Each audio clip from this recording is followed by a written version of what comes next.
When you try and budget, does it feel like you fail before you even get started? I'm going to discuss ways to stop setting yourself up for failure on today's episode.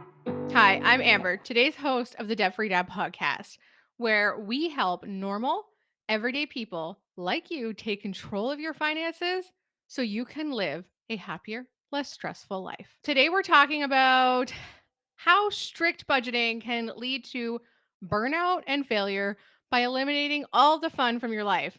Let's dive into why it's essential to include some fun in your budget and how you can do it effectively. Have you ever gone on a diet? This is a serious question.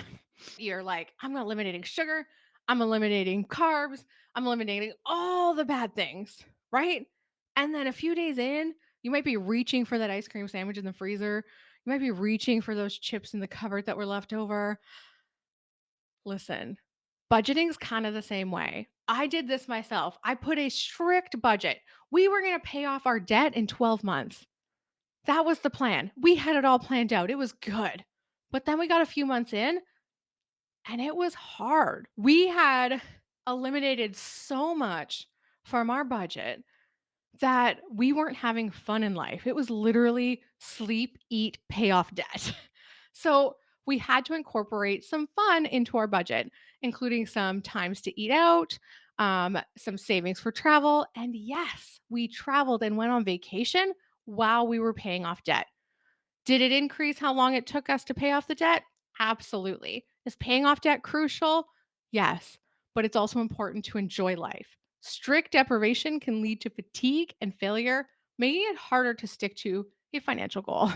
So, a balanced approach is key, one that allows room for things you enjoy and helps maintain your motivation and overall happiness. This might mean paying down debt at a slightly slower pace, but it ensures you remain committed to your financial plan. A sustainable budget includes room for fun and leisure activities. When you allocate funds for enjoyment, you're more likely to stick to your budget in the long run. So think about it. When you treated yourself in the past and it was a responsible treat, didn't it feel good? So by incorporating that sense of satisfaction into your regular budget, it can make a significant difference. It keeps you motivated, it reduces stress, and prevents the feeling of deprivation that can then lead to overspending or abandoning your budget altogether.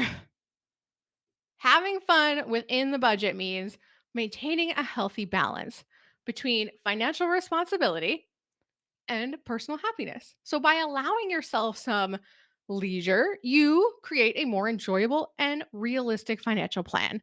This approach not only supports your mental and emotional well being, but it also fosters a positive relationship with money.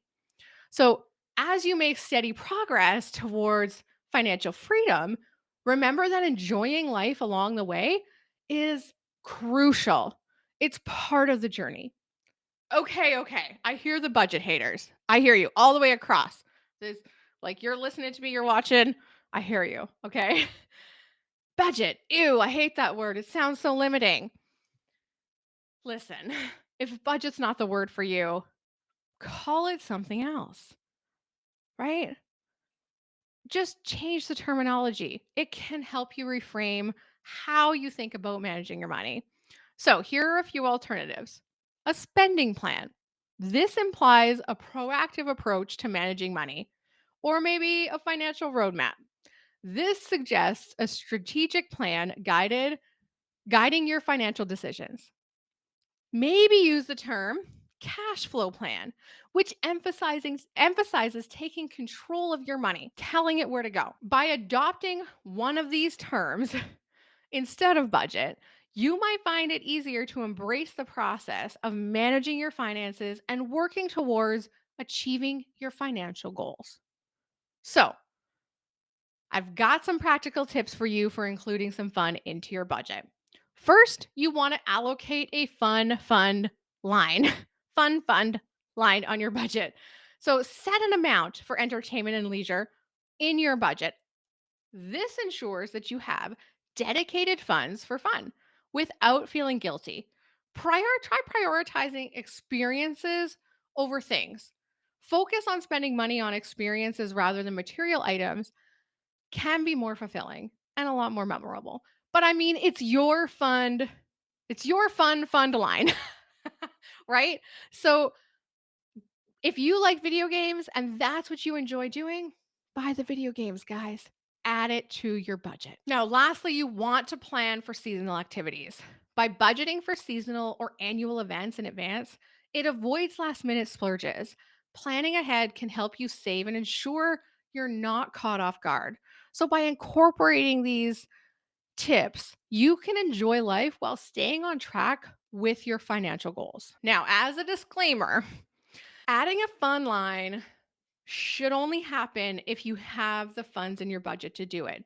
Once you've paid your necessities, if after you pay your necessities, if after you allocate money towards debt, after you allocate money towards savings, you still have some left, that's where you're going to give it a name and you're going to give it a fun name. All right. So make sure before you add a fun line, you've got the means to do it. And if you don't, you may need to find a way to add an extra income, or you might want to look at things that are on your budget that may not be bringing you joy and are not necessarily a necessity. So I encourage you to review your current budget and make adjustments to include some fun money. It's all about creating a balance and a sustainable budget that allows for enjoyment while paying down your debt, while reaching your financial goals. Thank you so much for tuning in today. I hope you found these tips helpful and feel inspired to create a more balanced budget and are motivated to set realistic and enjoyable financial goals. Now, if you want to hone in on your budgeting skills, we've got the totally awesome debt-free planner and it's available at debtfreedad.com/planner. You definitely, if you want to hone those skills in, you want to add a fun line to your budget, this is going to help you do all the things, including paying off your debt, setting up savings, and making sure you have everything in control.